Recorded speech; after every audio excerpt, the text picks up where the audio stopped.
How do I get home? I'm trying to get back here. I had to drive all the way up to the turnpike, I mean, to Foothills. See. Yeah, that's much better. Look at that. Perfect. All right. Let me hit record and then you can need to order. No, I don't want to stop recording. I think it's already going. Okay. All right. None, take it away. Okay. Good evening, everyone. I'm gonna call this meeting to order. And the first meeting in the agenda today is approval of the minutes. So I put a motion to approve the minutes for the September 6th meeting. Anybody second? Second. Thank you. And before you go on, is it all right if I interrupt you to do the meeting protocols? Oh, yeah. Zoom? Yeah. This is a little better than my not being able to see the screen last week, but please bear with me because this is a very odd mouse. I don't think I shared did it.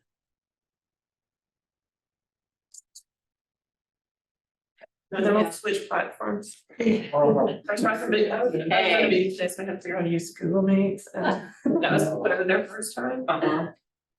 Yeah. There we go. All right. The city is engaged with community members to co-create a vision for productive, meaningful, and inclusive civic conversations. This vision supports physical and emotional safety for community members, staff, and boards and commission members, as well as democracy for people of all ages, identities, lived experiences, and political perspectives. For more information about this vision and the community engagement process, please visit that website, bouldercolorado.gov/services/productive-atmospheres. The following are examples of rules of decorum found in the Boulder Revised Code and other guidelines that support this vision. These will be upheld during this meeting. All remarks and testimony shall be limited to matters related to city business. No participant shall make threats or use other forms of intimidation against any person. Obscenity, racial epithets, and other speech and behavior that disrupts or otherwise impedes the ability to conduct the meeting are prohibited. Participants are required to sign up to speak using the name they are commonly known by, and individuals must display their whole name before being allowed to speak online.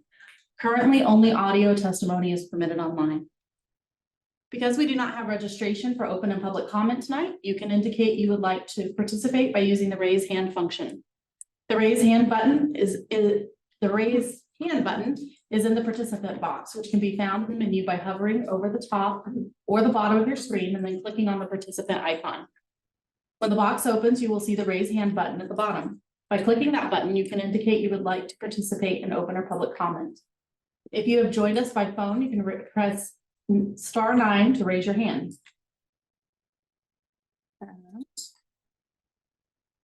Oh. No.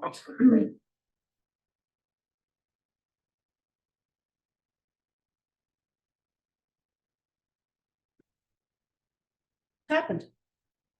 If you're joining us online, we're having some technical difficulties, so give us just 1 second.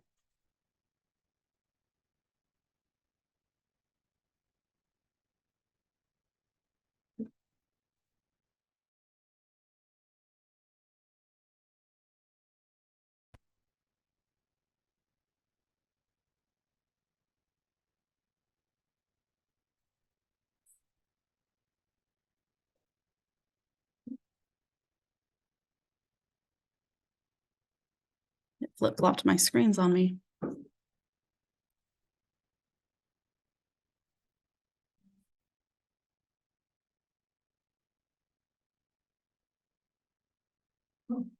Hello, sorry. I don't know what happened.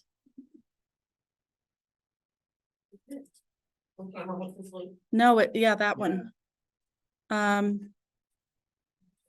If you're listening, yeah.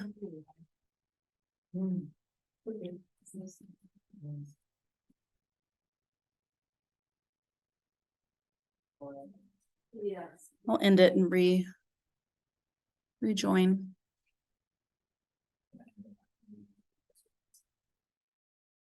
end, and I was like, but you keep dropping me, and then I realized it was my signal that I lost. So, Way to tell. you know.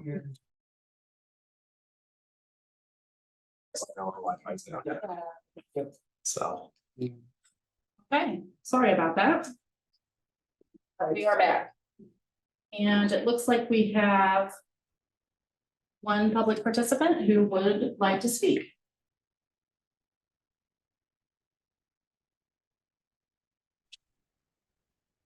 Hi, Becky. Hi. Thanks. Hi, Environmental Advisory Board. My name is Becky Davies, and I'm a member of TAB, the Transportation Board.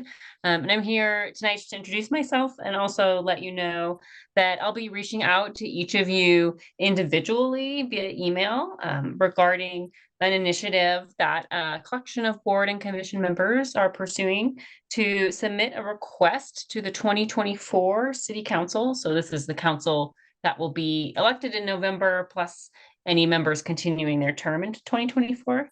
We'll be reaching out to them to ask them to add an item to the 2024 work plan to revise the city's off-street parking ordinances and city code, which are quite outdated at this point, and that creates negative consequences for a variety of issue areas that are important to our boards and commissions in the city.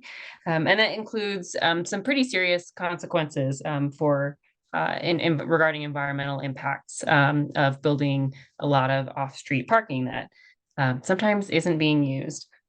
So we'd love to have your support for this request to the City Council. So I'll follow up via email to give you more details about it. I do want to clarify that we're asking for your support as individual board members, not as a collective board. We're not asking you to vote on it. It's not a formal city item, so you can in fact vote on it. But as individuals, you can endorse the request. So I'll be following up via email in the next day or two with some more details. Feel free to respond to me with any questions you might have about it. And thanks in advance for your consideration. Thank you. Yes.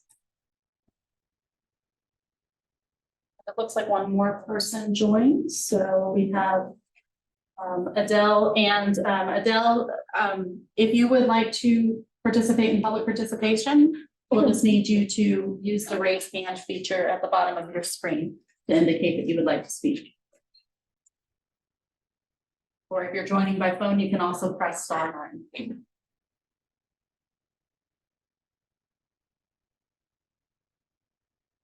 Adele is just listening in today.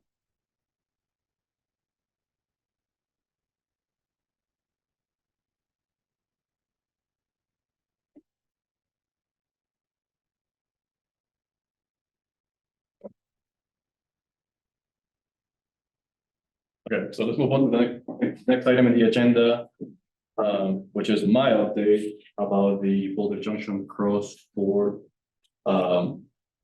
board group. This is going to be short.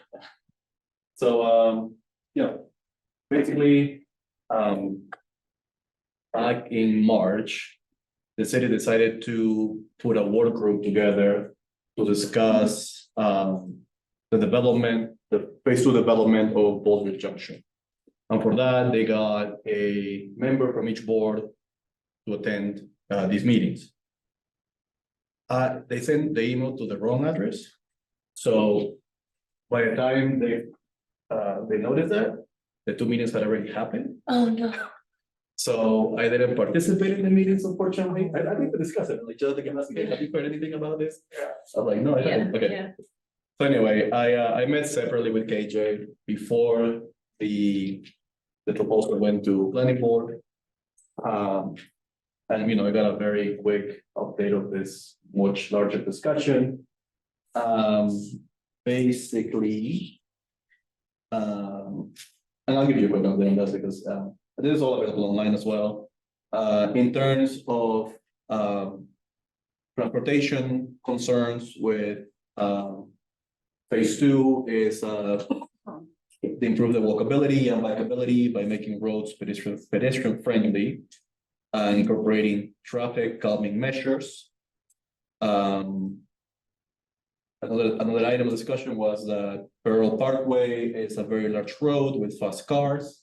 So they want to consider options to make this road more inviting, so adjacent buildings and developments that face the road or include other amenities are inviting to people from the outside.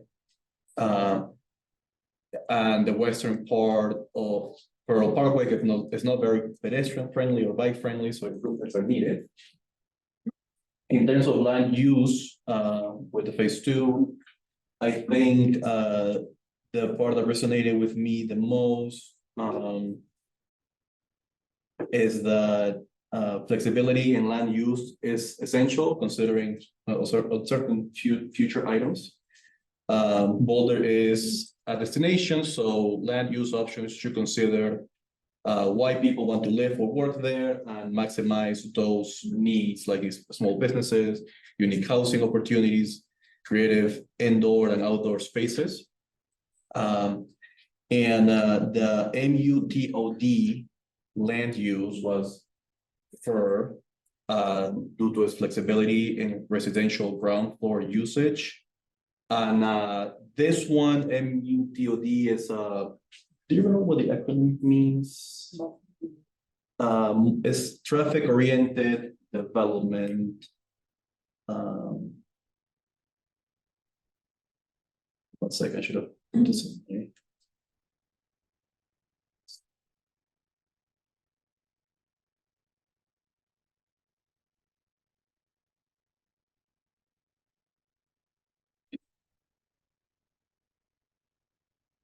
Yes, multi-unit, I think, traffic-oriented development, which basically means that these buildings will have flexibility into like having what kind of usage you can put on the ground floor, like towards more like stores or restaurants, and then residential on the top. Instead of there was another one which was, I think, mixed use flexibility or something like that. It was very similar, which is like encourages more like workshops or warehouses at the bottom and then residential at the top. They prefer this traffic oriented because it allows more flexibility into what kind of businesses can go on the ground level. In terms of urban design, support the idea of flexible live workspaces that cater to a range of users and attract people. And in terms of public space, there was some skepticism about like a model where you have privately owned land but publicly accessible spaces. So I don't know what came up. There was part of the discussion, but there was no conclusion there. And timely development of public spaces is crucial to ensure their world use. In terms of my feedback, I just reiterated our work with, I mentioned the energy code updates because that's something that's been important to us. I mentioned our work with Cool Boulder and the urban heat island effects, something that needs to be considered. And I mentioned that parking lots should have enough space for like electrical vehicles to be ready for the future. Yeah, and that was about it. It was a short discussion, but I think I think we covered pretty much like everything summarized. So just wanted to give you guys an update on that. And yeah, I can share this document if you guys. Oh yeah, I'll share. Great. Okay, so let's go to the next item, which is the Hello. codes update. Well, first I'll start by introducing myself and then Josh, because I don't believe we met our two new board members since you joined, so first welcome. Jonathan sends his regrets, he hoped to be here tonight as well, so I'm also subbing for Jonathan. But I'm Carolyn Elam, I am a senior manager in our climate initiatives department, and I manage our energy and air quality work. Josh, want to introduce yourself? Yep, Josh Hanson. I'm the basically energy code coordinator. Title's a little bit longer, but in the planning and development services department. So I do a lot of the plan review on the energy code side. I'm helping with the development of this. Nice to meet you. And welcome. Yeah, welcome. We're excited to talk with you. So we'll also admit that Josh and I didn't have a lot of time to prep how we're going to present this tonight, so bear with us, and I want this to be a really open dialogue as feedback of kind of where we're at. We do have a series of meetings coming up that we also wanted to share with you, especially leading into an update to city council in November. And then what we're hoping to move forward with to adoption in the December timeframe. So we spent time reflecting on, we obviously introduced this topic to everybody in the summer. We've been reflecting on some of the feedback we got there, doing some additional analysis. So we have some areas that we can update. And then on October 13th, we're hosting a public, are we calling it open house? I think we call it an house, yes. Open house. To preview this in more detail, in particular, trying to reach out our builders, architects, designers, consistent with how we've done it in the past, and then also have some surveys and engagement planned for the broader community. So those are activities that we're going to start to preview, including putting a lot of this content up on our website shortly. But this is going to be your preview. Sure. So Do you want to do residential, do commercial? sure. Make it a little easier. Yeah, first, I mean, I think that some of the themes we certainly heard from both boards as well as city council is moving towards all electric. Continuing to really push down on our natural gas use, more flexibility around electric vehicle charging infrastructure, so expanding what we were doing there, while also balancing affordability. And so some of the themes you'll hear from us are around that. We've developed the all electric appliance code for residential, and so this would leave no appliances left principal for gas. It's not effectively a natural gas ban, meaning we're not trying to say no gas service, no gas meter, but within the construction, we're regulating what appliances can go into that. This, we think, gives us a stronger position than something like trying to address, like if there's an existing meter, like what does redevelopment of a site that has a meter mean in terms of no gas infrastructure? It got just a little bit murky. So unlike like what you saw in Berkeley or some communities that adopted the no gas meter, this is the no gas appliance approach. And so there could be conditions at a future date, you never know, that could have gas, but we don't envision that as part of the building envelope for residential. And Josh will talk about some distinctions when we get into the commercial side for some of the exemptions. So first and foremost, we're leading with that. We're going to continue to require 100% offsets for what we'll call the more luxury appliances, such as pools, spas, outdoor heating, snow melt systems. They too would need to be electric, but full offset of those consistent with our current code. Not a substantial change in the energy performance overall from what we have today in our 2020 code. But instead, we're shifting to what is really a simpler way of making sure that the envelope is solid and there's good considerations, which is to put a pre-solar and post-solar energy performance requirement on new construction. So you call it the backstop energy performance. We expect that larger structures are going to have what's called, I think Josh explained when we were here before, 40 ERI score or HER score of 47. And then from solar, depending on where you are on that curve, you have to get towards net zero with the solar. One change is in our current code, we drive towards 100% energy offset with solar, which has driven some homeowners to have to subscribe to solar gardens or pay into the fund. We're removing that and just maximizing all of the solar on site. Because from an emissions reduction perspective, it's not actually lending itself to emissions reduction because you're just subscribing to like a solar garden that Excel already is accounting for. It's not really mitigating the load of the building because it's not a one-to-one relationship. So we just didn't see the benefit. And there's a lot of administrative challenges for both the city and the homeowners, particularly at things like time of sale and other things. So we learned from our experience under this code that that's not really proving beneficial. You still have to maximize. So the areas that are going to see sunlight that are not shaded for 70% of the year, you would still need to install the solar consistent with what we require today. Well, and one thing I'll throw in there too is, with the buildings, the homes that are less than 3,000 square feet. So anything that's over, we typically are gonna require net zero with as much solar. If you can put all the solar to get to net zero, that's great. If you can only accommodate down to like, say, a ERI of 2, then that's great as well. But we just want to maximize what we can on site, because at the end of the day too, the solar stays with the home.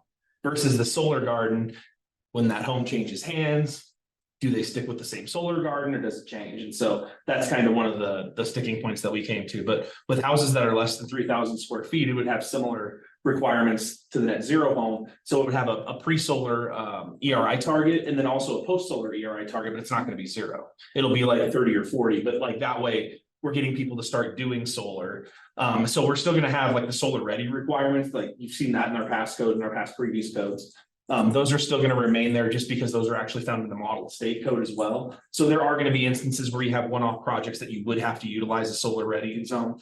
But our intent hopefully is that with most of the projects that are coming through, we're going to be seeing solar on them now. And to Carolyn's point, we want to maximize what we can on site versus having them look elsewhere. Because I know recently I've had at least one conversation with a company that runs like a solar garden, and one of the disconnects is when they sell the property, they have to sign a form in order to carry it through, and that's the hardship. It's like they don't have to. Yeah. And so it's like once you solve that problem, then I think we have a better option at that pathway. So. And I think we're still pushing towards solar for a few reasons.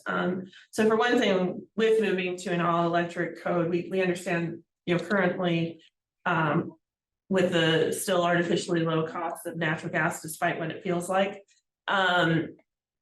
there is a little bit of an operational cost increase that comes from an all-electric home. The solar offsets that. So for future homeowners, it definitely stabilizes the long-term utility costs for them. With the net metering benefit, it advances our community goals around resilience and economic development, and then it also contributes to the overall state goals by meeting some of that distributed energy. For alterations, so we have different levels of alterations. We've talked about a level 4 alteration, which is basically a full gut of a home. So you're leaving, a wall or more, but otherwise no other systems left within that. Those two would have to meet the new construction requirements and be all electric.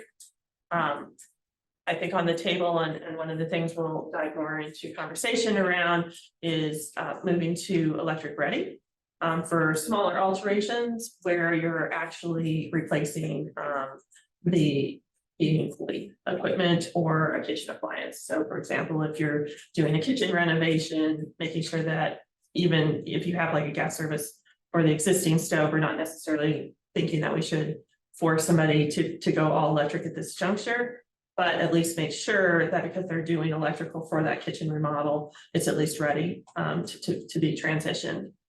Similarly, when we come with additional code updates, I think these go into the balance of the building codes, electrical codes, when we're doing panel upgrades, making sure that those panels can support electrification in the future. It's not in the energy code explicitly, because that's just not where it's regulated, but that's one of the things that we would look towards. I think, let's see, what else would we say on this one? I think those were the big ones.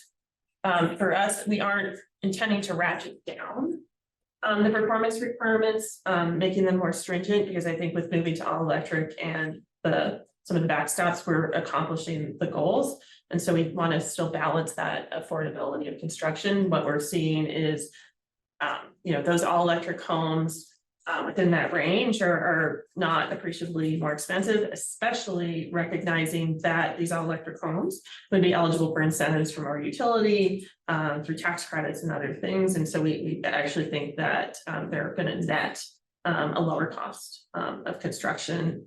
It obviously depends on the home, all the other considerations, but as a principle, when you think about some of our success at advocating for better rebates through Excel for like all electric high performing homes, I think we start to open the door for some of our residents that haven't really had access before with our codes. Yeah, and then also there's the IRA, the Inflation Reduction Act that has some more funding that's available through that. For other programs like the Department of Energy, Zero Energy Ready Home, Energy Star, LEED and things like that. And so that's something else that we want to make sure that people are aware of, that there's going to be programs that you can use as a substitute, well, not as a substitute, I wouldn't dare say that, but to show compliance, because you still have to meet the mandatory requirements of energy code anyways. But one thing that we're looking at too, this is something that actually is coming out in the newer energy code, is that they're actually moving to make these alternative green programs. You have to be 15% better on the envelope. And that's something we're looking at too, just because with this newer code that's coming out, we're trying to make sure that we align with the most stringent code nationally, but also look to the future and kind of what's around the corner. And so we get a sneak peek at that, so we can kind of start building some of that into our code as well, as Carolyn's mentioned on some of the topics. And so I think that's pretty much it on the residential side, right? Yeah, and I forgot to clarify, when we talk about residential in this context, we're referring to single family duplexes. Multifamily it's gonna be in our commercial code section. So when we talk about higher density housing, Josh will touch on some of that. We're also maintaining the current electric vehicle ready requirements, which are one dedicated circuit where you have parking on the residential home. So pause and see if there's questions, I think probably before we jump into commercial. Yeah, I'm curious, what's the reasoning for if someone's replacing a gas hot water thing to not require them to have to put it in? Or just not that we're changing their house a little bit? Yeah, I think there's a few reasons. I think one of the big concerns right now is it's not as straightforward, and we have heard kind of the negative outcome of things that like prescribe electric replacement is people are going outside of code, band-aiding, duct taping, old appliances, other things, and so we don't really feel like that's in our best interest. The other thing is it's not always straightforward to replace with electric, and so like just a simple, like my gas hot water heater went out, I need to replace it, or I'm doing a little bit of renovation. It's more invasive. That makes sense. And so there's not enough tools at this point, I would say, to help homeowners. When I talk about the next section, we'll start to talk about that issue though. Yeah. Which is how do we really start to tackle those appliances over the long term, and what are some of the tools we need to make that more accessible, right? Because the first cost is really challenging, and it's even harder with the furnace, because most of our homes are gas forced air, and the ducting needs to be modified to, if you want to just do a slot in with a heat pump, like there's just a lot more consideration that makes it a little bit more challenging, and I think we want to get some additional tools before we make that next step. I would expect it likely in the next code update, but that's still to be determined. Yeah, that makes sense. Thank you. No, definitely. Yeah. Go ahead. So, do you know if there's a big difference in efficiency or energy consumption between like a heat pump and a 95% efficient furnace? Like one of the modern things like 90-95% efficient.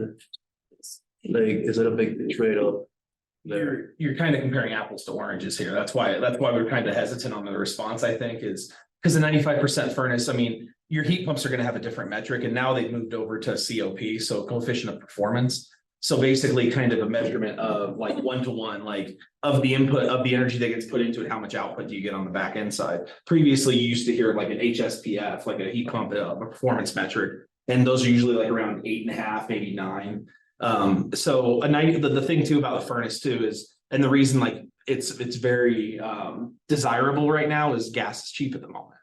And so that's the other reason that people are really looking at this. But honestly, there's other issues, I think, with kind of keeping the furnace around. And to Carolyn's point, we've seen, I think some municipalities even talk about like in the next, like phasing it out, going to like a mixed fuel, like where you have a backup gas, but the heat pump's the front option, that way. Because we know at the end of the day, there's some days that get to -2 degrees and sometimes heat pumps don't operate that low. They're getting better. We know that we've seen that in the technology, but we're still kind of, they're still coming along.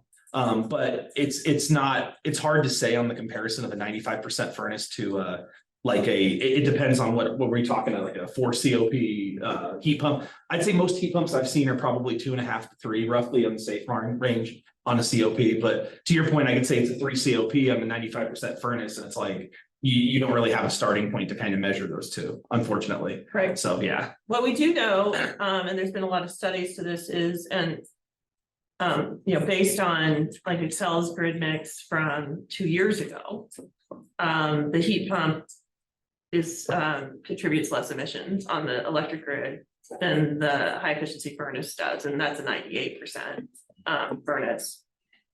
And so from emission standpoint, we're already there and passing it quickly for electric. And it is the gift that keeps on giving in terms of emissions reduction, as I like to say, whereas the furnace is not. And then I think, and we've talked about this in the past too, despite conversations around renewable natural gas or things like that, like it addresses greenhouse gas emissions. It does not address other air quality pollutants, interior or exterior to the home. And so, our buildings are about 5% of our front range ozone. And so thinking about that is from our combustion appliances, they've been exterior, they've been NOx, and that's a significant concern, right? So we're starting to really understand the role our buildings play in outdoor air quality issues and health issues that go with that. And then interior, obviously, if they're not well vented, or have failures, like they're putting toxic gas into the home. And so there is a lot of benefit from moving to full electric that is beyond just the emissions or the cost. And what appliances you said will be offset by gas, by carbon offsets, like you mentioned a few like outdoor first. So in the case of residential, at this juncture, obviously we're recognizing we're going into engagement around this topic.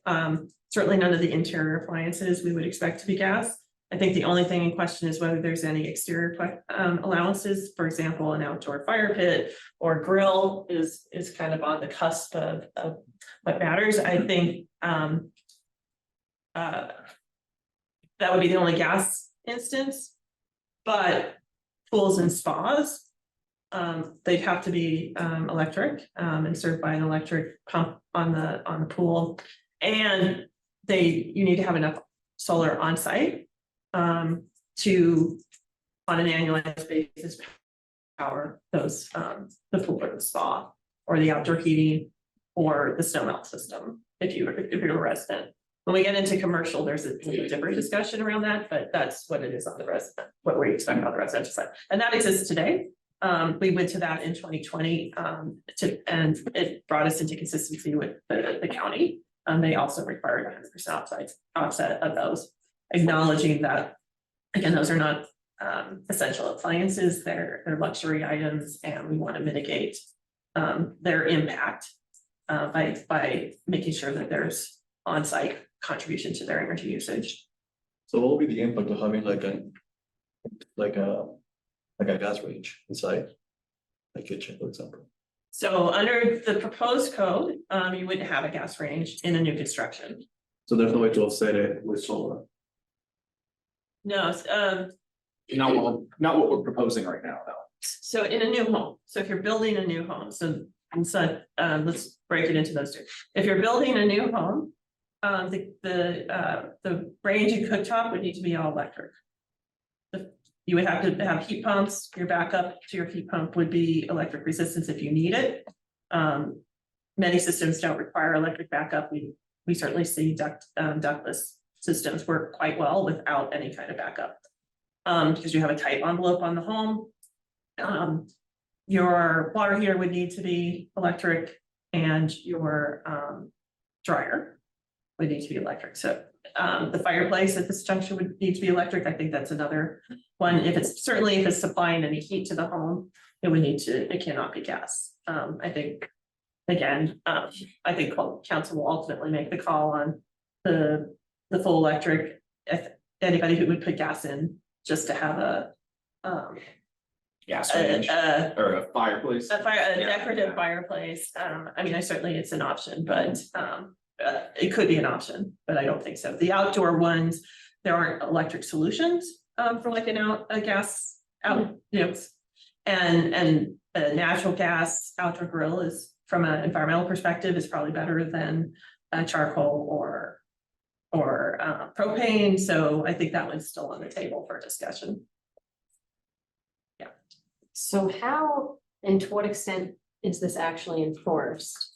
And if there are gaps in enforcement, kind of, are there typical categories in which the people that kind of can bypass or find loopholes? Or is there a certain like category of people or kind of inequitable distribution of enforcement?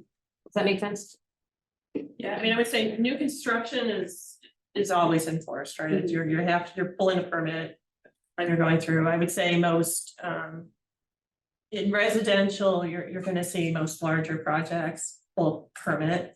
I think anecdotally, we obviously don't go out and check this robustly, but I do think like us, like many jurisdictions, experience a lot of smaller projects that pull in a permit, like a lot of HVAC replacements don't pull permits, even though they're supposed to.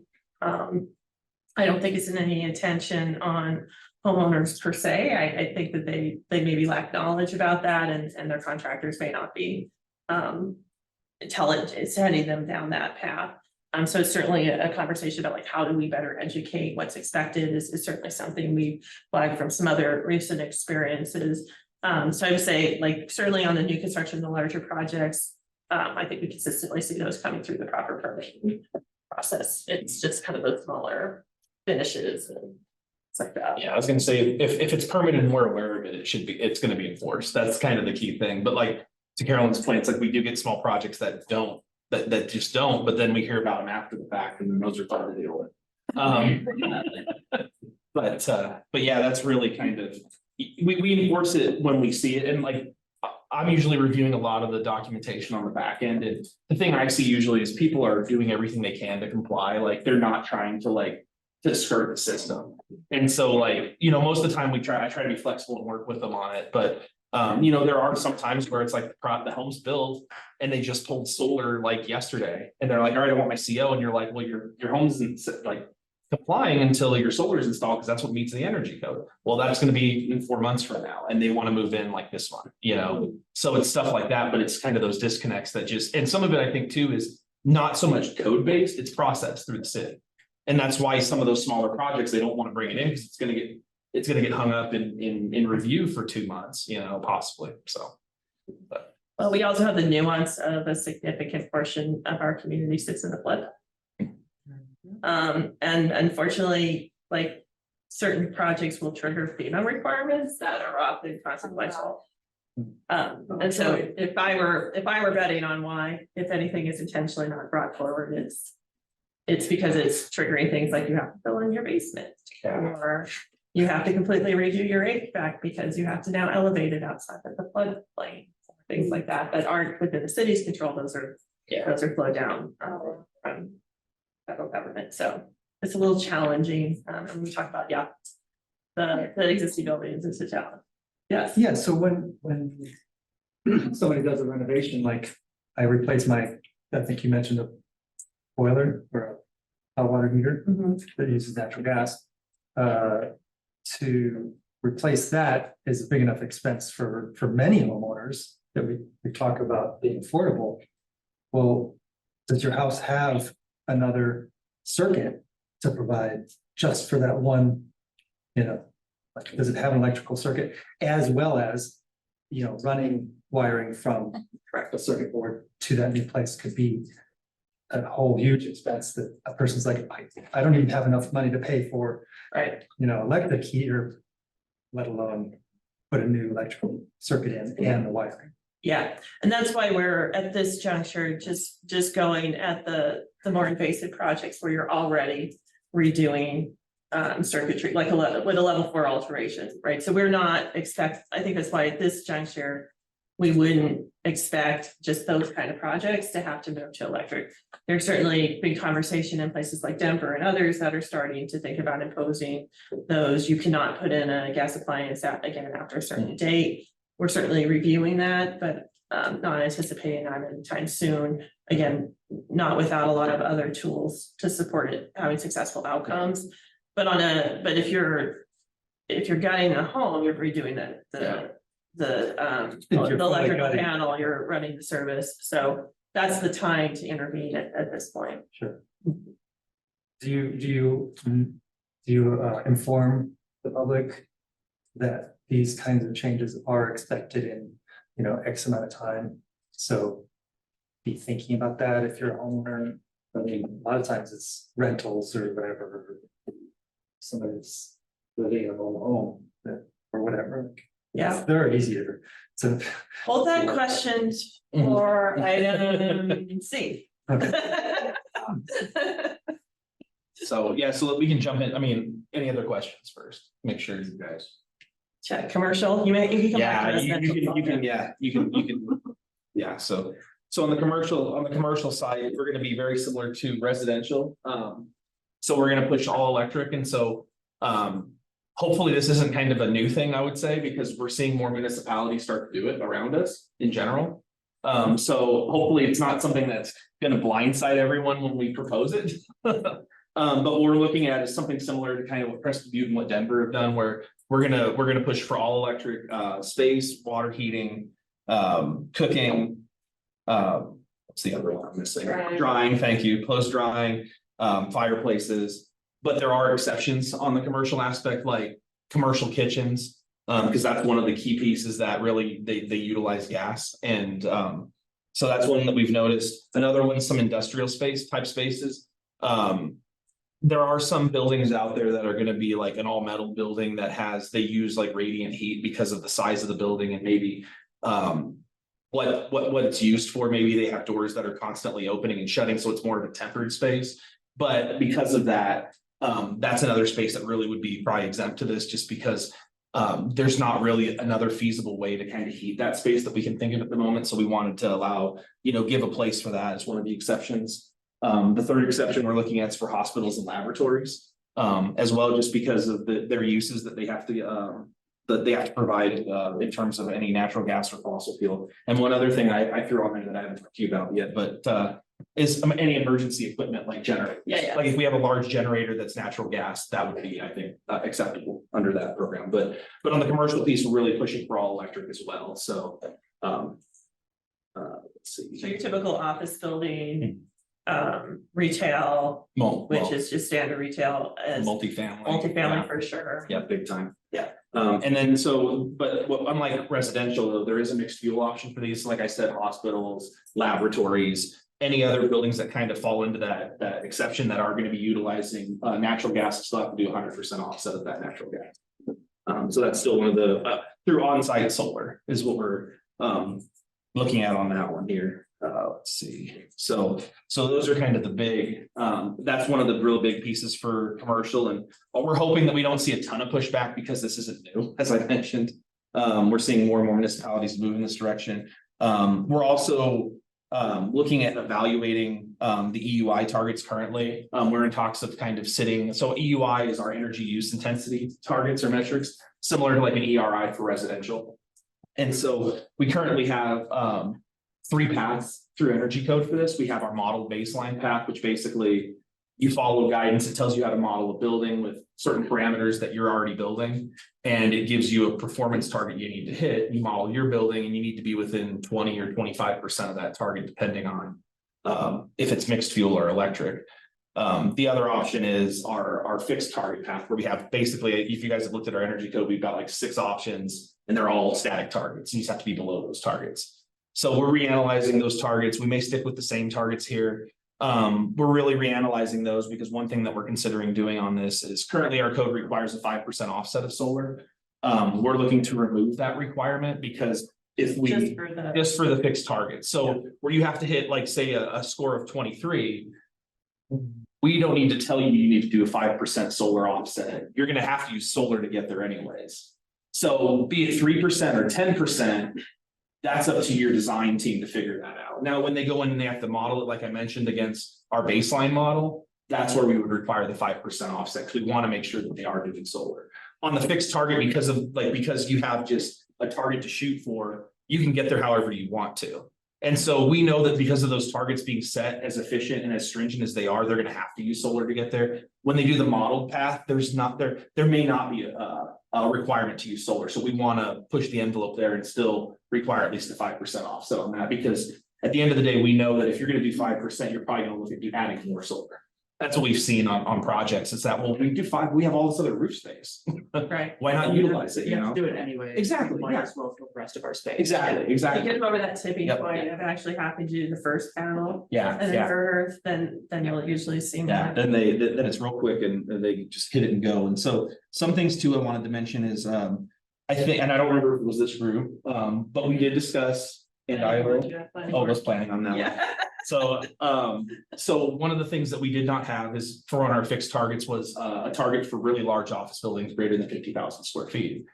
And so we're gonna have a target for those buildings now. So give you an idea, our current office building, I believe, is a target of a 23, so the lower the better. This one's gonna be a 40. That being said, I think when we were looking at the data, it was kind of all over the board on these office buildings, but they were, I think, relatively like 50 to like 80, and these are past buildings from years ago built. So like we were able to look at some data and actually crunch those numbers and tighten the target down. And so that's really where that 40, we landed on that 40 was actually from historical data on that. So you're gonna see that in our new code. Another thing too is that we're gonna have a fixed target for restaurants. And this was one that was interesting to look at, because restaurants honestly can be all over the board with their energy usage. To give you an idea, I think one of the ones we looked at had a score of like 700 on the U, but you've got to think like, where is really I won't name intense? them. I know, but- I know. I know. Won't name them. Is there like two? No, but so what we did was we set our target at 200. So it's like, so I think the middle of the road we've seen on those is like 3 to 4, but like, we want to keep pushing the envelope. We set the target for 200. Another thing that we're doing, and I didn't mention it previously with residential, but I'll mention it here, especially with that, is that we're also writing in there to provide more flexibility to the code official, to where, say, you determine this ERI or this EUI target's not able to be met because of shading on the roof or something like that. It gives us the flexibility to adjust that as we see fit and we determine. So it just gives us more flexibility to kind of work with them to determine a solution. And my thing is, and this is how I've always approached these problems, it's you bring me a solution and tell me how you're gonna get there, and I'll say yes or no. And if we say no, then we'll sit down, let's figure it out. We can come together and figure it out. But it's like, you need to deliver us the solution and kind of show us how you think we should apply on that. And then we kind of go from there. But yeah. The main thing I would say, for adding the restaurant, and the retail in is, our most common building type is really mixed use. Mhm. So we're seeing things coming in with either office and retail. Kitchen or restaurant or multifamily, and so by adding targets in for all the different subcategories that are going to be in that building, mixed use will now go through a performance pathway too, which I don't believe there's other jurisdictions that are currently doing. So this is going to be kind of new for us, but I think it's, given how many of them are coming through that path, we definitely want to make sure they're going through. And then I'm wrestling with Josh on setting the targets, because as we're making all electric requirements, it's actually much easier for them to demonstrate compliance against a performance target than trying to model, because the baseline codes that you're modeling to, there's not great all electric options, and like it's really tough. And so that's why we pushed restaurants and retail and large commercial into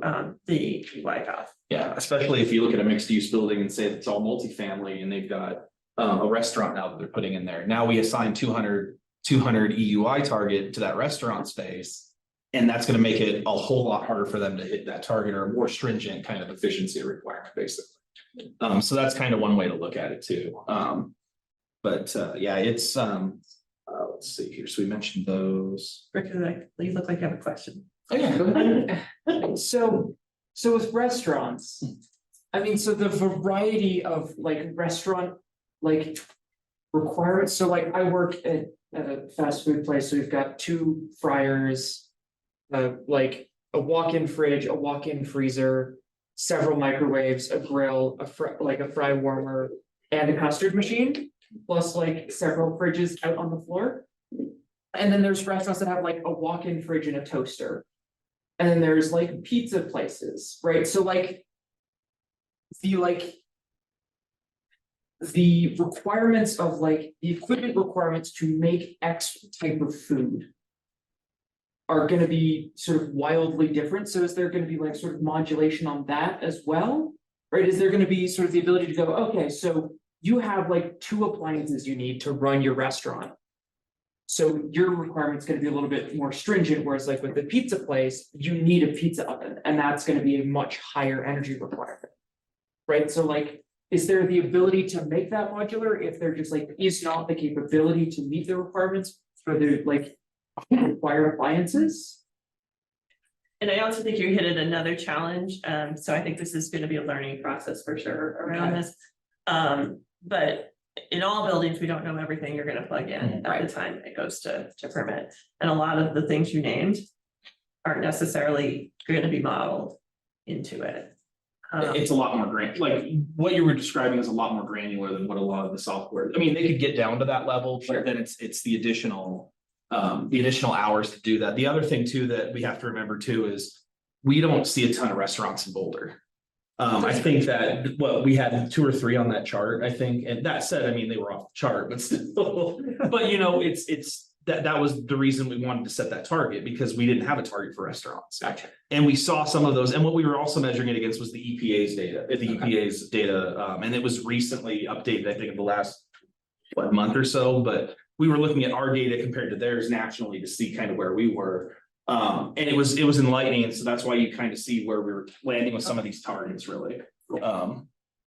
Yeah, I don't know if we Yeah, I- really couldn't answer your, sorry. I mean, that's fair. I mean, because I just sort of have no idea of how sort of like the restaurant building sort of translates into the API versus how much Sure. like actual of what's in the restaurant contributes, like, so. Yeah, it's If gonna be, if the numbers that you guys are coming up with have sort of well-researched data behind them, then I think I don't have an issue with it.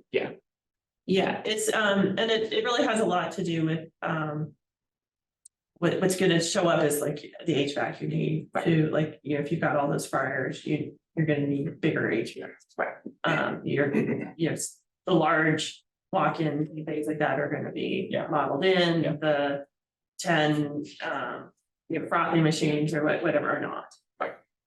Yeah. Yeah, they'll have like an equipment density load, like they'll do like a watt per square foot for that type of, but like to your point, like that's why like, but you'll see like a different watts per square foot for like a restaurant versus like a convenience store, we'll say. So like to give you an idea, because a convenience store is on 24/7, you know, so it's gonna have a higher intensity. So just kind of some stuff like that. More, yeah. Exactly, even though it's a lot, and that's probably the reason too, is it's a lot smaller space over, you know, it's a ton more usage over such a small space. So you see such a higher target usually on those. Gotcha. So another thing I wanted to mention, and I think we touched on this at least with the residential. So unfortunately with commercial, at least, we don't have a good way to not carry forward our backstop. And I say that just because it's nice to be able to say that here's a target you need to hit before and after solar. And so with commercial, it's not as clear as that, because you have an EUI target. There's no post EUI target that you really could set.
It wasn't competitive. It was very sort of informal.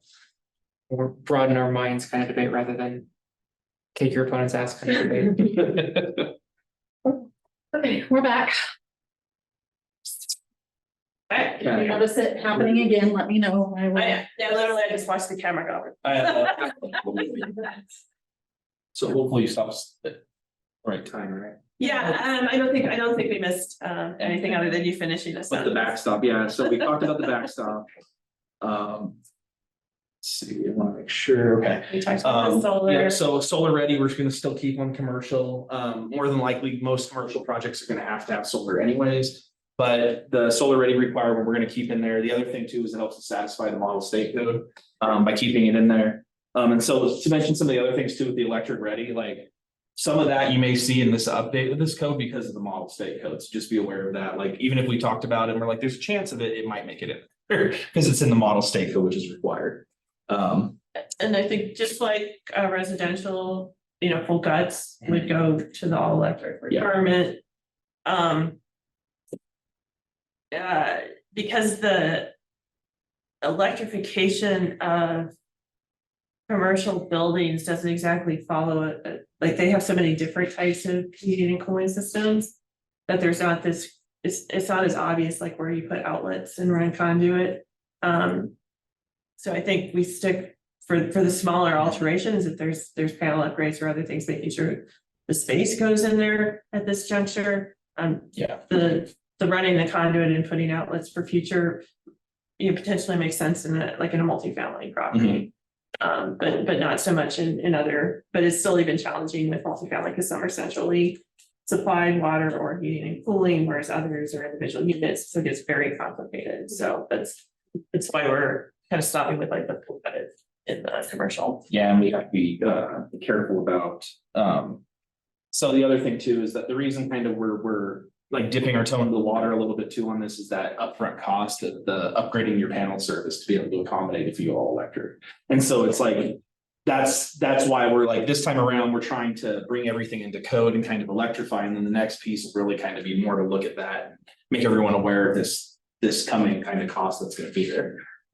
So the other thing I was going to mention, so we already talked about the 5% solar. So we're looking at kind of eliminating that language in code, at least for the fixed target path. So those static numbers, when they have to model it, it's going to specify if they have to do 5%.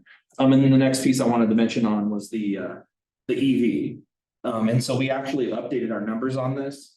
And so I'll start off with just kind of the multifamily piece of it. So we can kind of see there. So for, which we don't, I say this, and so I apologize in advance, but we don't see a ton of these, but for any multifamily spaces or multifamily buildings that have like 1 to 10 spaces, what we're looking at proposing is 100% EV ready.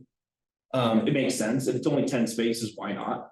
We're not asking you to move the world here and do EVSE across 10. We're just asking you to get it ready. And yeah, remember, remind us what each of those means. So EV ready is pre-wired, terminated in an outlet or a junction box with a full circuit in place. EVSE is basically with the charger, they're ready to charge. Then you've got EV capable, which is basically having the conduit run the capacity of the panel, but it's not pre-wired, so there's no wiring to it. And then there's EV capable light, which is basically just the conduit being at least installed. So that's basically the multifamily fees for 1 to 10 spaces, which the 100% goes above and beyond what the state's requiring. All right. So what is the state requiring? How can you ask that? So just for curiosity, It's 2 spaces. Is that I one? think it's just 2 spaces EV running. I was like, I had it up on my spreadsheet and this, I copied and pasted this in. Actually, it's a picture.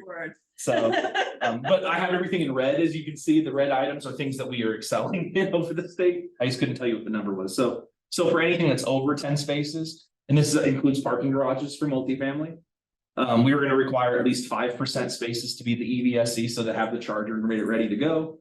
At least one of those needs to be dual port. It makes sense to do at least 2 of them dual. I mean, if you're doing 2 spots, why not do a dual port? I mean, yeah. And so we want to have at least one of those. When it comes to the EV ready spaces, so everything's pre-wired up to like a junction box or an outlet, we're doing 15 spaces. The EV capable is really kind of where we're seeing the increase, and so what we're proposing for EV capable is 40% of the spaces. And I believe, the model code, I think, is 30, if I remember correctly. But don't Yeah, quote me we on that. we had 40 now, so we kept our 40. Yeah.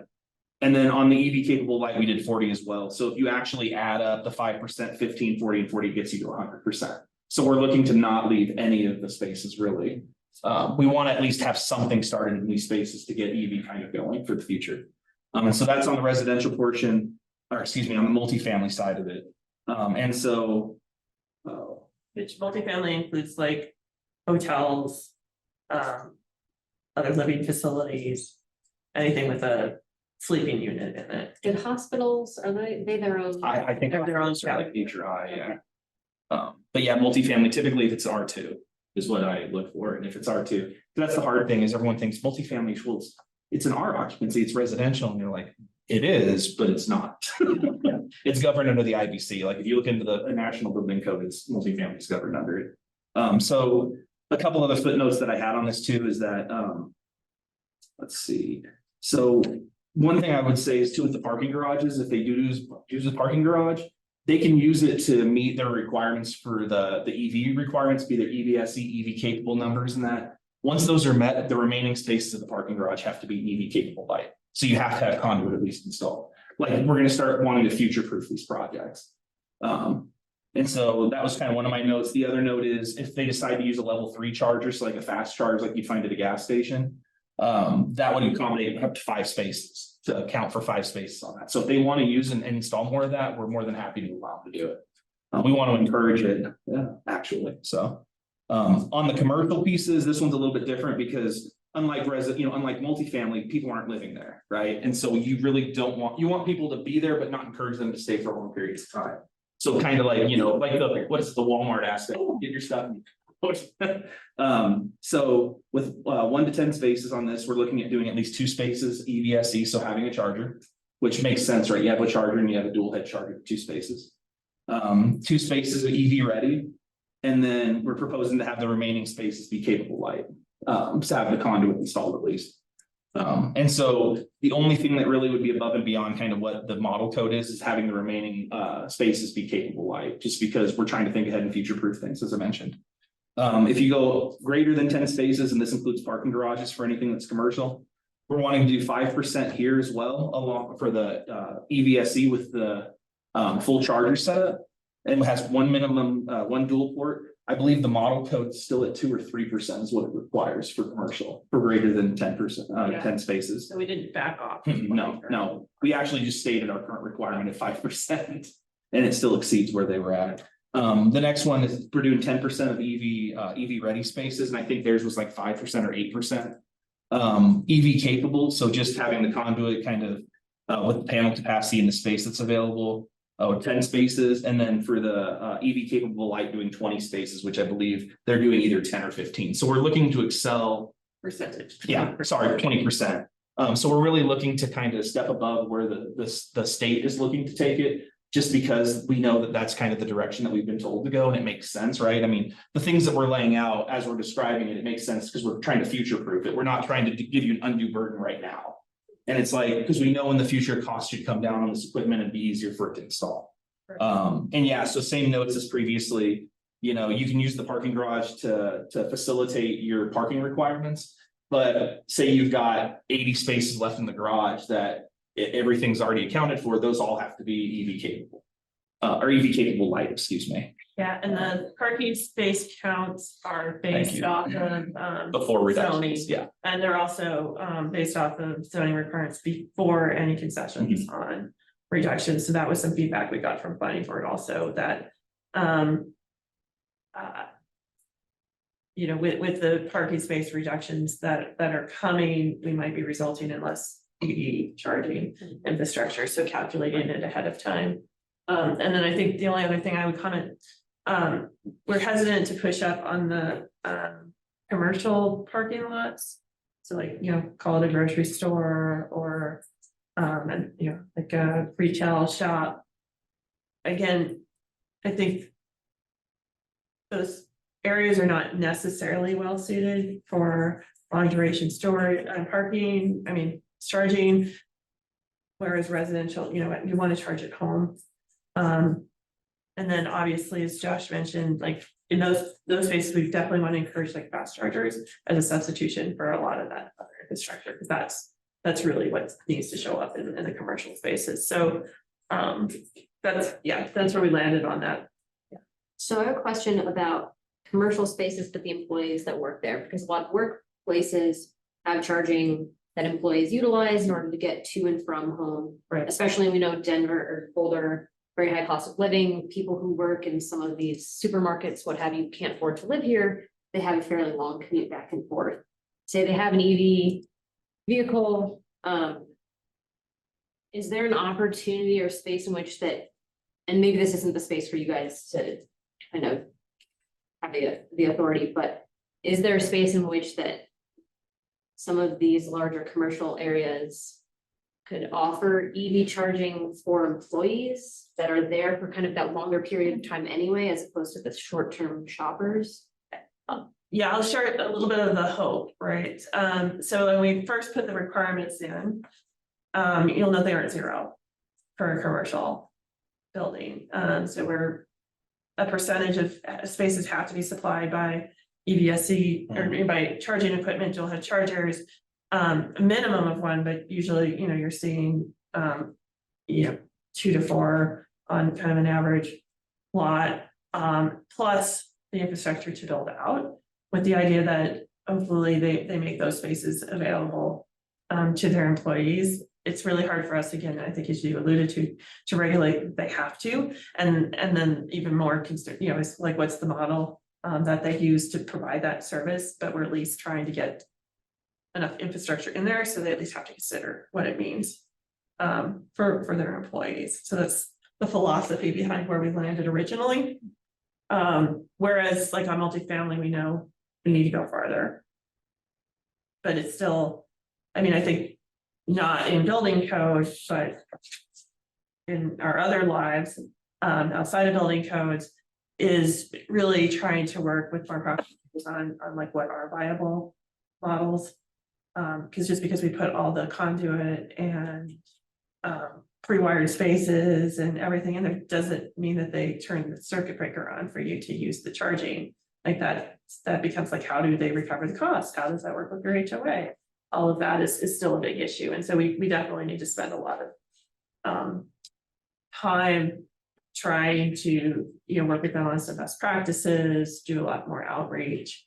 But within the codes, we're at least trying to get that minimum level of infrastructure in there to support that other dialogue. Yeah, and I was gonna say too, on top of that, some of that dialogue might be good for, like, if they go into planning or like with a site review, like when they start determining their parking spaces on site.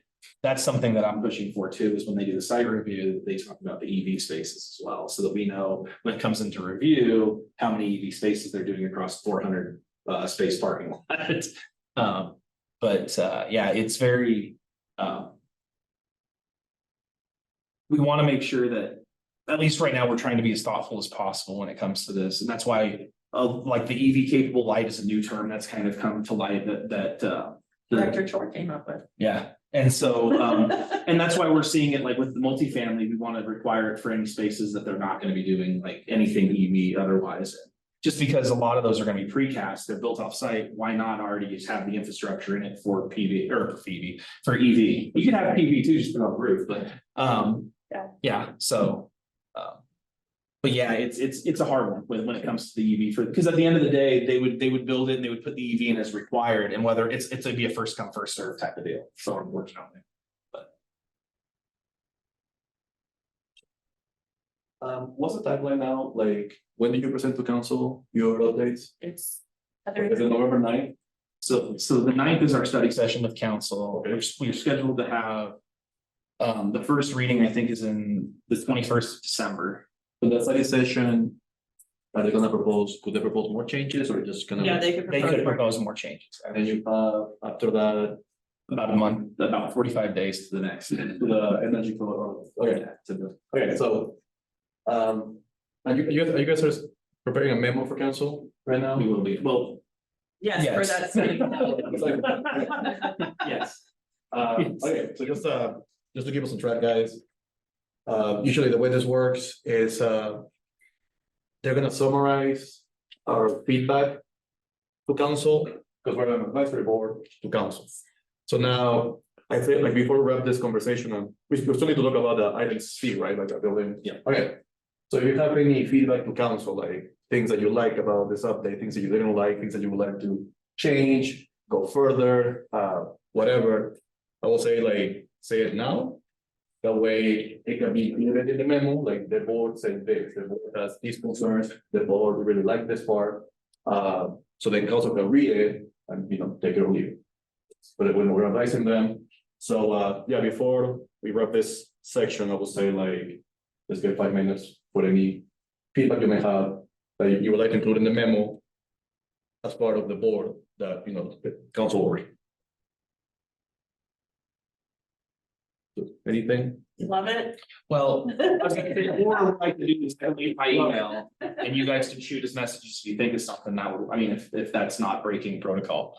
I think they should agree, yeah. Yeah. You know, I'm thrilled to hear about the all electric appliance code, and I mean, there's a lot in here, I feel like I'm still digesting it all.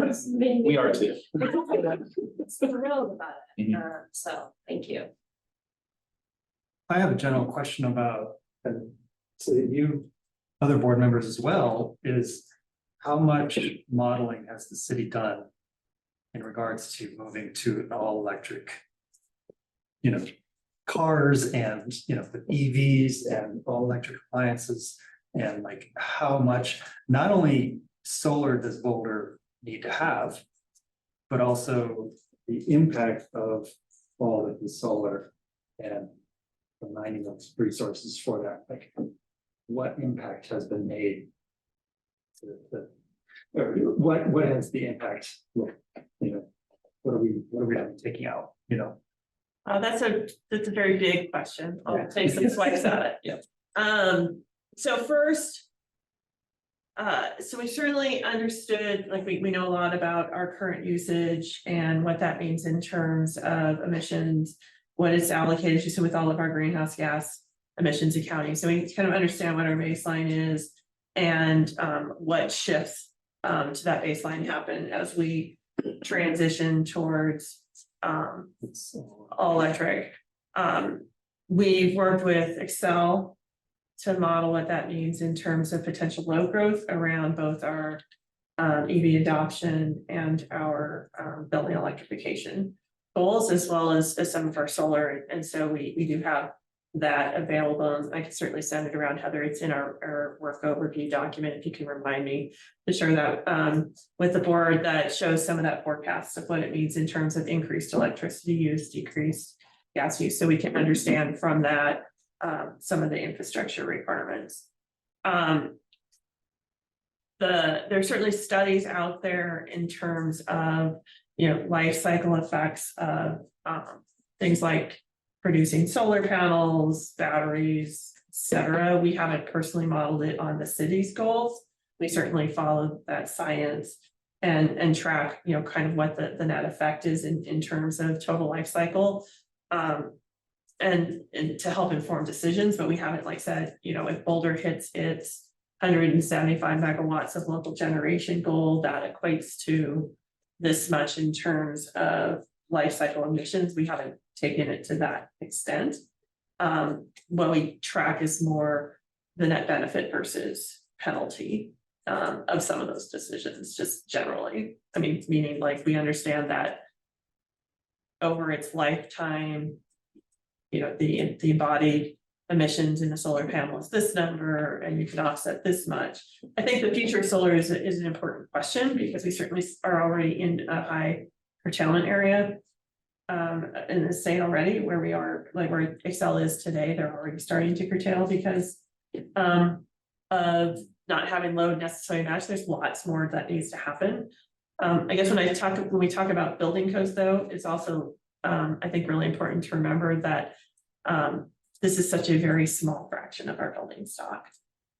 I can't remember what our numbers were, Josh, but it's like 3 commercial buildings in the last couple of years, Yeah. and like 10 homes or 20 some homes, like, so when we're saying like this home needs to, this, your building needs to be net zero, it's very small compared to the balance of the buildings, which is items. And talk about that. So I guess, yes, but not completely is the answer to your question. Yes, we've done some, but not completely.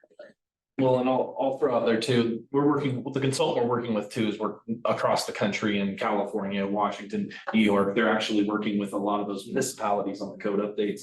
And so they have done modeling on a lot of the updates that that are being proposed. One thing I can say too is that with the thought of the ERI target on the back end or on our residential side with a 47 or 50, that was actually modeled against our code to get to that target to see what it would take to kind of hit this target. And so that's why we said 47 fit like in that range, because the way that we model our code is different than the way like the international code's modeled. And so we can't really, it's not really apples to apples unless you really kind of were to look at kind of equivalent envelope, values and things of that nature. But saying that about Excel, or not Excel, but Noresco, I'm trying to think what else was there. And there's certainly like the cost implications, like, so we know what, the incremental cost of the, some of the electrical is, compared to, putting in the gas infrastructure, avoiding the gas infrastructure. So there's a lot of information about that. And where we're kind of breaking even in terms of new construction. New construction is kind of the Outlier here. I mean, it's the more no-brainer in terms of cost when it comes to doing all that, because it gets a lot more complicated when you get into an existing structure. And that's the majority of what we see is existing. Well, and that's what I wonder, like the balance of both, like the resources required to have the batteries and to make the solar panels. As well as even the other thing that came into mind is if there's not gonna be any more natural gas over time, that infrastructure starts to deteriorate and not get paid for as much. And then at some point down the road, what happens with that? Infrastructure. Yeah, I mean, I can tell you that the net benefit in terms of emissions and cost stability are definitely there. But yeah, I mean, we have to, the stranding of continued investment in gas infrastructure is a big topic of conversation. Ongoing investment until even to your point, if they start to cap those wells and decide to kind of shut things down, they're still gonna have to maintain it because we know it'll deteriorate. So at you're gonna have to do some portion of maintenance, I think, on the system still. Yeah, realistically, we have, 50 to 70+ gas infrastructure here in Boulder. Yeah, if you think about when it came in, it's like. Yeah. Mhm. Delightful. I think this will be a really quick question. I don't think this would be part of energy codes, but I have no idea.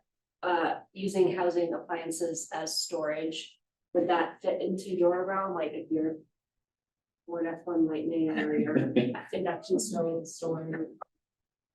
In this code update, no, but we've been talking about, for the next one, how we start to position for what I'll call them, incentivizing things like demand response capability in appliances.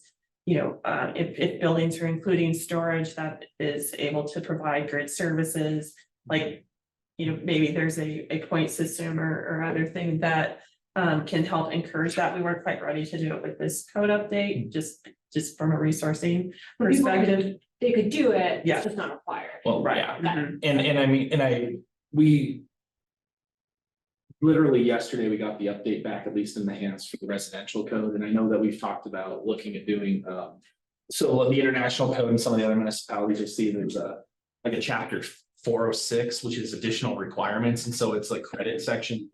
You have like a list of 20 options and you can select so many to get points. This was an area that we're looking at doing some of those demand response. If you do demand response water heating, you get 5 points. If you do, but like to kind of let people cherry pick their own options to kind of go above and beyond, then the benefit there is when we do the next code update, pull that information, see what was used, and then everything that they've utilized, make it mandatory. They're already doing it, and then just kind of move everything forward. So. Yeah, no, that's a great, there's actually an article out there from somewhere out in Australia where they're looking at using water heaters as kind of batteries, yeah. So it's pretty Yeah, interesting. no, there's a lot, and technology stuff, Mhm. but a lot. Yeah, it's pretty neat, so. By the way, I should just say this to you and everybody else, because I came up today, set it and forget it on your heat pump, on your thermostat. Set it and forget it. That's rotisserie, isn't it? Wait, so, No, so one of the things, so with heat pumps, they work like for space heating, so your air source heat pumps, like we've all been trained to turn your thermostat down at night or when you go on vacation. Don't do that with your heat pump. It just wants to stay at a happy. what about temperature. mini splits? Same thing. Yeah. Set Same it- thing? So, Yeah, set it and forget it. so you may not hear like, usually you turn your AC on, you hear the fan. You're looking to hear the fan motor. A lot of these new heat pumps have an ECM or electronically communicated motor. And so what it does is it's able to be a variable speed and it varies the speed as needed. So when you turn that AC up, you may not hear it kick on unless you go to like stage 2. But like more than, because like that, I actually had this issue with my house recently because it wasn't cooling, but it was an ECM motor. And we actually just changed the wiring on it to switch it to, that way, when you kick it on, it turns it on. So it bypasses the efficiency measure. But yeah, it's like Carolyn's point, nowadays, you set it and forget it and let it run. And it'll get to the temperature that it needs to. In a much happier way. Exactly, yeah. Use a lot less. That's a great way to put it. Set it and forget it. It's our new mantra. I'm just gonna start saying it in every setting. If you have a heat pump, set it and forget. Just don't let the rotisserie guy come after us. I think my only feedback would be like, if council's gonna allow for outdoor luxury items to be offset. Like in-house solar. There should be a provision for indoor as well, like a fireplace insert. I think the gas powered ones are a lot hotter than the electrical ones. Or like a really high-end gas Yeah. stove, That was something that just to balance it. we've looked at. We're kind of toying with the idea on like, in the interiors, like having the option for, like like a decorative fireplace to be all electric, or I know that Rob, our CVO, has mentioned the possibility of doing like an EPA phase 2 or Colorado phase 3, like a wood burning insert, like a pellet stove. Like something that's got it's been tested and tried, so we know that it's a safe appliance. But it still gets us away from the fossil fuel usage. And so that's something we're looking at. The other thing too, and like Carolyn mentioned, is possibly on the exterior. Carolyn and I are a little bit on different sides of this with the exterior gas on it. Hey, I haven't said that. I know. just forgot there's a- The thought is that if we're not allowing gas in the building, why allow it on site? If you want to put it in, I think, I mean, to me, it's like if you're laying outside for luxury items like a pool and spa, But we're not allowing it for a pool and spa. what do you say, like, what was the other It'd one? be a heat pump. We would say like for like a fire pit or like a gas Yeah. stove, and I'm like, my thing is you can burn wood in the fire pit and you use propane or charcoal for a gas stove. no, but I think it's a good point that, It's not the end of the if we don't, depending on what we do with the interior. Fireplace, which I think is not gonna be gas, I think it's gonna have gas. But then I agree, just considering the offset, the only nuance I wanted to point out about like pools and spas, this applies at any point in time you put one in. It's not just under new construction, so if you add something to your home that's a pool or a spa, then you pull the permit, you're gonna have to offset it. Yeah, the only thing it does not include is hot tubs. Right, that's not a spa. Yeah, What's a spot? Is there a reason? That hot tubs aren't included? So the reason hot tubs aren't included is because they don't make a hot tub that's a heat pump. They're only electric resistance. Oh, as far as the offset, So they're a little bit like, it gets really complicated because not all of them have to be permitted and. Depending on it, so it's, but. If you're doing something in ground or like. Yeah. how Oh, we yeah. did- Yeah, that's where we get the. yeah, we had this, or I had this conversation with Rob like a couple of days ago when we were talking hot tubs. I'm like, what are you talking about? They're always heat pump now. And we're like, no, the above grade hot tub. And I'm like, oh, the one no one wants. Because if you have it, it's not going anywhere. But when you kind of put it in the terms of the kind of above grade ones that are plugged in or they're wired in, those, I've never seen those other than electric. Yeah. So, yeah. Okay, guys, that's all for feedback. If you have any questions, I think you can send an email. I just want to say thank you for receiving our summer feedback, I think especially with the EV. Yeah. So it's very clear that you received our feedback and addressed it really well, so thank you. I agree. Thank you. Okay, so let's, So we've been talking around it. I think as we all know, and this is just your preview of, we're gonna have a more detailed session on this, but I just wanted to start seeing it because I know the question keeps coming up about all of our existing buildings. We know that we don't touch the majority of them with code. And yet they're the majority of our emissions. They're also the most vulnerable of our building stock in terms of effects of climate change. We know that many in our community, particularly renters, don't have access to adequate cooling at this juncture. Many don't have access to adequate heating either. And so really tackling the building stock that exists today, it continues to be a priority for us. We've had strategies that we've been implementing. So specifically, we have our building performance ordinance for commercial buildings that regulates all of our existing commercial buildings. They have to rate and report their energy usage. We've required them to make lighting upgrades to ensure that their heating and cooling is operating is properly tuned through what we call retrocommissioning studies. They had to get energy assessments. We have our smart regs. For those of you who are renters, probably know about this. We set a minimum performance standard for all rental properties. It was passed in 2011. Or maybe even earlier, we gave through the end of 2018 for compliance. There was a big runway opportunity to bring all the buildings up to a certain standard. About half of them were already there. And then the balance had to make some kind of improvements. It was a relatively easier to meet standard. It was, I can't remember, it was like the 2002 or even earlier building code equivalent.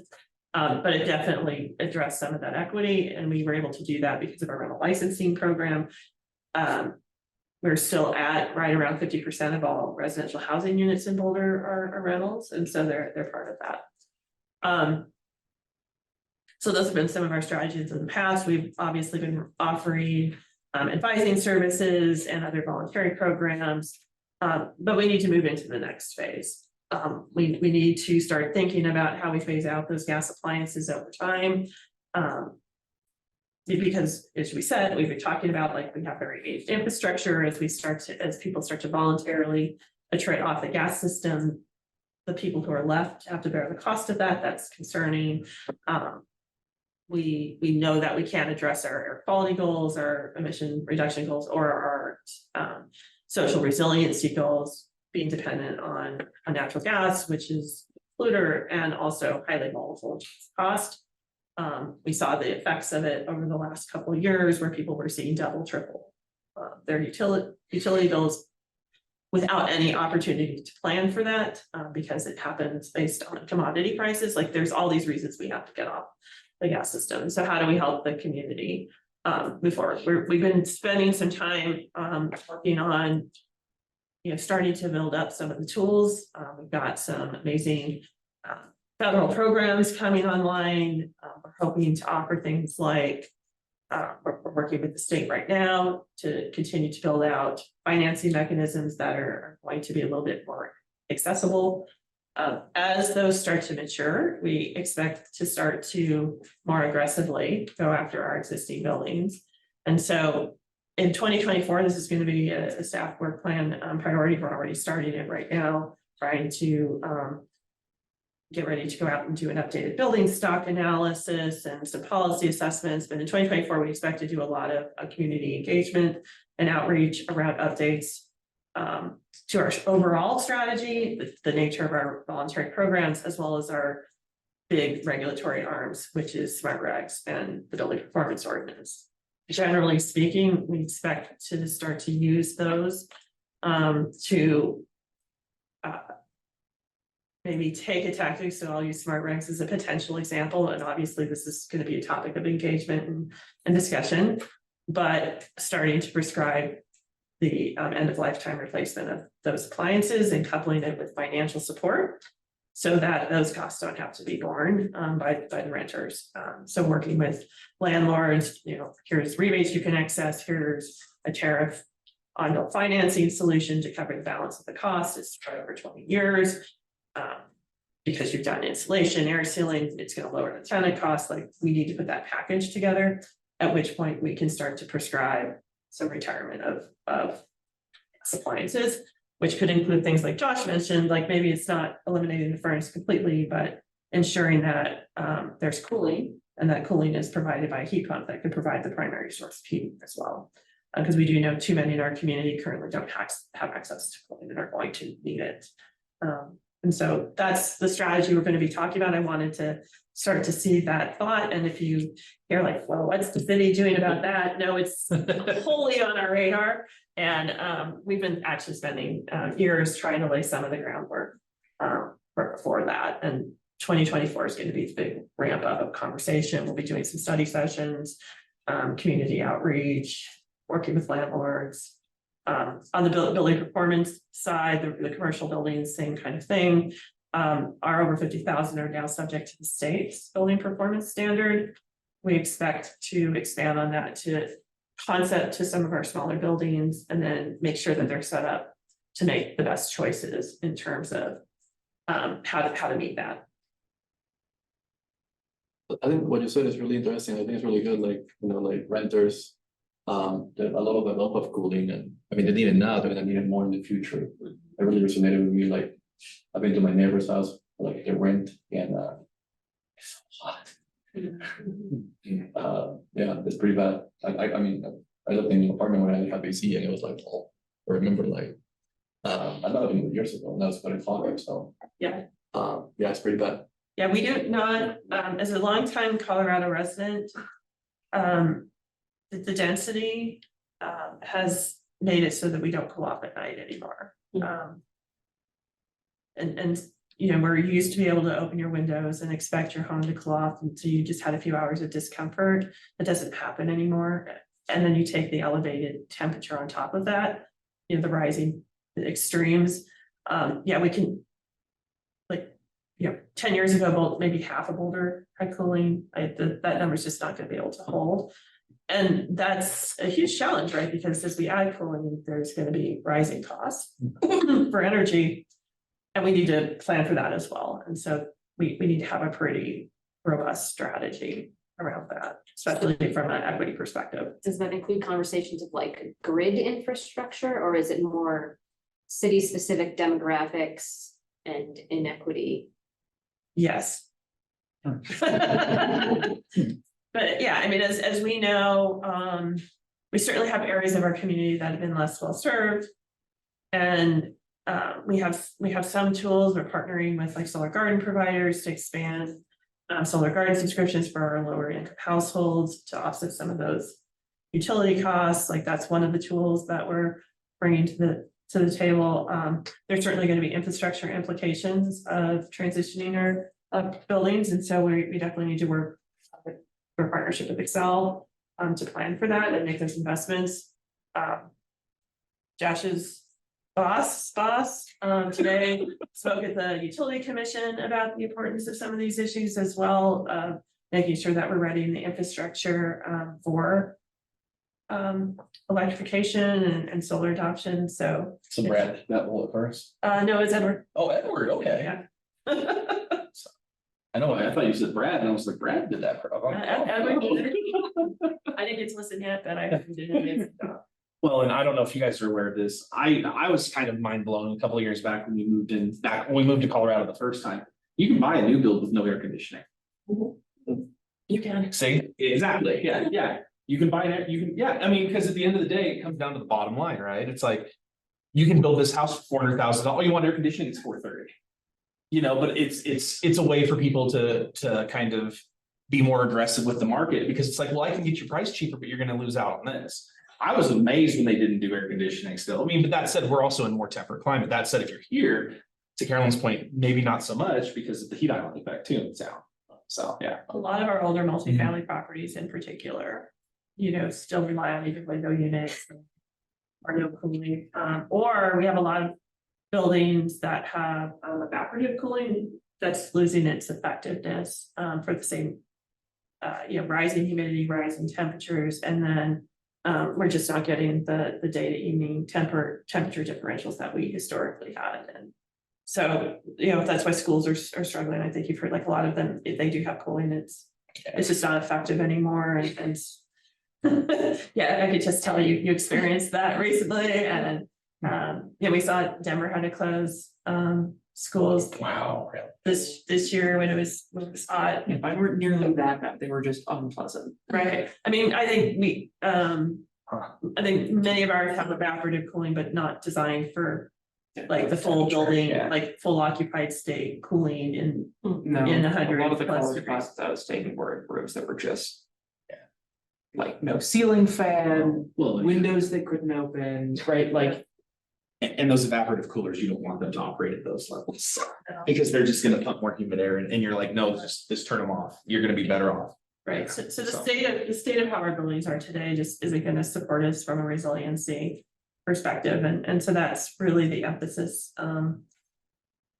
Leading with that, even more so than emissions, we just need to address the existing building stock, we need to preserve the existing building stock. Make it just more ready for the coming climate change, so more to come, but just, start planting those seeds in your minds and those you speak with. That it's definitely on our radar and something we wanna have a robust dialogue around. Well, it's good to know because as part of the memo we sent to council next year, we can mention cooling. Yeah. Um, Cooling access. that's part of like priority for us. Thank you. Yeah, and I'm sure you all talked with Brett and heard about some of our studies, we're looking at some additional, looks at how we can identify areas within the cooling and risk, and you'll be hearing a lot more about that. But definitely, as we've been in the community, with some of our wind damage repair work that we're doing is, I think we talked about the work we're doing with our manufactured housing communities that were damaged during the wind events that led to the Marshall Fire. A lot of that is, capacity building within those communities, helping them, make the more urgent repairs to the roof, siding, windows, doors that create significant energy loss.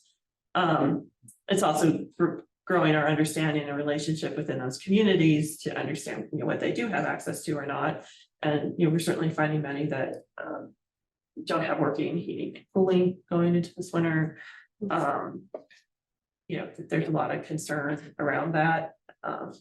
Some communities have more cooling than others. It's just very, very variable. And so we've certainly been learning a lot about that and bringing it into our plans as well. I have one final question, kind of back to the energy code update. You said you're doing the open house on October 13th. How are you making the public aware of it? We're gonna be putting it on the website and we actually have a blast that we've got a bunch of the design professionals that we've had from, or not design professionals, just stakeholders that I've gotten from one of our planning board member, not members, but one of the gentlemen that works with the planning board. So I got some contact information from him. We have we have a lot more resources too on the PDNS, like our database. So we have a ton of information there. But the hope really was, I think, for the initial open houses, to get out in kind of the design community, the people that are actually utilizing this and going, hey, this doesn't work, this does work. That's the kind of feedback we're looking for, is like poke holes in this. And then we want to make it available to the public as well. That way, if you have a comment that you want to say, say it. And the other thing is we want to have like a questionnaire that's available to where if you come to the meeting and you don't feel comfortable asking in front of other people, then you can still fill out a questionnaire or follow up with an email and let us know.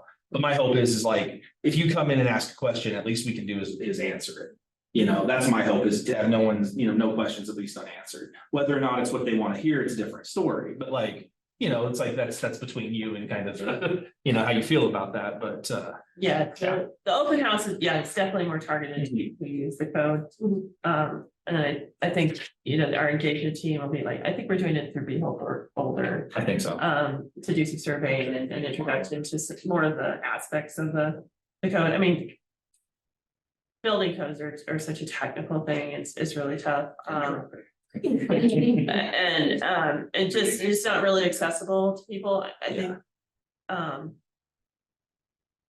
I think it was in our conversation here with you all this summer, like it just really illustrates that, like how inaccessible the code is to the average person. And that's, definitely something our joint departments are really gonna talk about. And then I think Rob mentioned when we were here as well, that, late next year is the balance of the building code updates, where we really want to tackle like the embodied carbon topics and some of those other elements.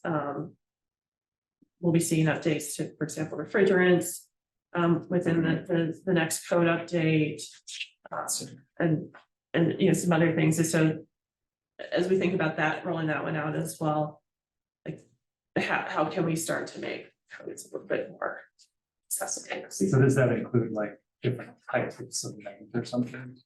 Or some different kinds of method? Yeah, so I think, you know, if I were to speculate in an embodied carbon update, we'll probably prescribe the use of certain types of low embodied carbon concrete for projects. I think that one's a pretty low hanging fruit, although Rebar. people can have, you know, rebar. There could potentially be some guidelines around design for deconstruction, so that we don't have certain types of insulation that is hard to assemble or other, you know, so I think there's gonna be all sorts of elements around that go into like the deconstruction section and the design, the materials selection. There may be requirements to demonstrate something around an embodied carbon budget or some kind of effort. Those are some of the things that will be on the table. There's a lot of work to be done, but those are just some ideas at this time. I think there's only one municipality that currently has embodied carbon requirements, and it's Marion County, Georgia, or California. Yeah, and then Vancouver, which Yeah. not in the States, but they do it. But yeah, like they literally have a website that's dedicated to low embodied carbon concrete and what their Yeah. requirements are, and it's like a 10% reduction in global warming potential is what they look to measure it as. And to be clear, like state funded transportation projects requirement that like are already setting these rules. So this is, there's growing markets on the concrete side in particular. Okay, guys, well, I wanna thank you guys, Carol and Josh, for this monumental effort. I wanna thank you for coming here, update us on this twice, for taking our summer feedback into consideration. Thank you, Brooke. I remember you were championing for those EV readiness parking spots. I'm glad that ended up in the code. I don't think we'll get another update from you guys until I think it goes, you know, into the actual code. So, yeah, I think, you know, I can speak for the board here that we're in agreement that this all sounds great and it's definitely going in the right direction. So thank you, guys. Thank you. Thank you. Yeah, so thank you, much. thank you all. You can run away, I'm still Jonathan. so- Oh, are you? Although I'm hoping Heather's prepared for the next agenda topic. I can be here to support it. So we have about 12 minutes, so let's just go, we just have really two more items. In matters from the Environmental Advisory Board. The first one is a council calendar preview. I think that's something that we can follow up with Jonathan later, what he thinks should be something that should be brought to the board at some point. Yeah, just note, there's not been any significant changes since the last time we reviewed it, other than the October and November dates have been added. There's some like land use revisions and things like that. So you could also take some time to review it on your own and send either myself or Jonathan an email asking for more information. If we can get back to you. Yeah, and usually, Greg, you know, Jonathan, Heather and I meet a week before this meeting. We can talk about the agenda. So if you guys have any item here that you think the board should discuss, let us know before that. So it'll be a week before our next meeting, which is the first week of November. Okay. So, yeah. Let us know. Okay, so, and the other item is what Jonathan suggested, adding the Westminster. Mhm. Maybe. Yeah, so there's another matter from the board. It's an email we got today from the Westminster Environmental Advisory Board. They're interested in collaborating. They want to put together a group, a network, and talk. So they suggested whether the chair or another interested member would like to participate, to just email them. So yeah, I just wanted to bring that forward. Would this be an ongoing collaboration, or is it a I think- test the waters? I think that's the waters, is the feeling I got. With the hope that it will be, yeah, Yeah, it's something like need to move. Like, networking. yeah, networking basically. Let's see. So this email was sent from Maria Rotunda. That's what that email. You see it? Maybe. It says, this was sent to Jonathan, Dear Community Sustainability Liaison. As a member of the City of Westminster Volunteer Environmental Advisory Board, I am writing to you on behalf of the Westminster EAB regarding an outreach initiative we're spearheading to connect Front Range community, sustainability, and environmental advisory boards. They want to increase cross-regional dialogue and collaboration between the citizen advisory boards, facilitate the compilation and sharing of best practices, and uncover opportunities and synergies in areas where we can work together. So provide us, please, with the contact information for your chair and or an interested member, so we can reach out to them and discuss this in a future networking event. So yeah, I think for now, just networking, try to find some synergy and see if something develops in the future, bring back the feedback to Jonathan, they can bring the feedback to their staff liaison, and then see where it goes. Test the water, basically. So I'm definitely interested, somebody else is interested, let me know. I mean, they did say an and or, so. It could- I'm interested. I am I also just interested. think it's up in the air of like what that time commitment would look like, Right. but it sounds like at least for the Definitely. initial Initial probably small. networking. Yeah, if anything, just to get to know them. Okay, so why don't you guys email me, just remind me, so I'll draft something for them. And say we're interested, you guys, if you're interested, let us know. So yeah, that's Okay, really good. Rochelle, Brooke, did you say you're interested too? I did. I would be interested. And are you also? Yeah, if it's like their whole board. I don't know, I'm interested, certainly show up. And then that should the work. last thing I had, and this is not on the agenda, but Jonathan and I were looking ahead to EAB dates and realized that the January meeting would fall on the 3rd, which is, very close to holidays and things. And we're wondering if you would all want to push it back a week to the 10th. So it would be the second Wednesday of January instead of the 1st. Works for me. I don't have a problem with that. Okay. Way to plan ahead, Heather. Yeah. Left side, so. The reason I noticed it. I know, but since you mentioned on the website, I think the website needs to be updated. New members. Yeah, since last month I've been like still the Yeah. folder. Yes, Members. my account restrictions changed, and so I need to get some help with that. Thanks for the Okay, heads up. so the next meeting is scheduled for November 1st, 6 p.m. Or is it? Oh yeah, this was 6 p.m. Oh, it's. And that's it, guys. So I set a motion to adjourn the meeting unless somebody has any comments or questions. Okay, thank you. We're done. Thanks, Saskia. Thank you. Thank you. Nice meeting you. Great, to meet everybody else. Thank you. Just like, end. Yeah, I don't know, I can. Let's see. Yeah,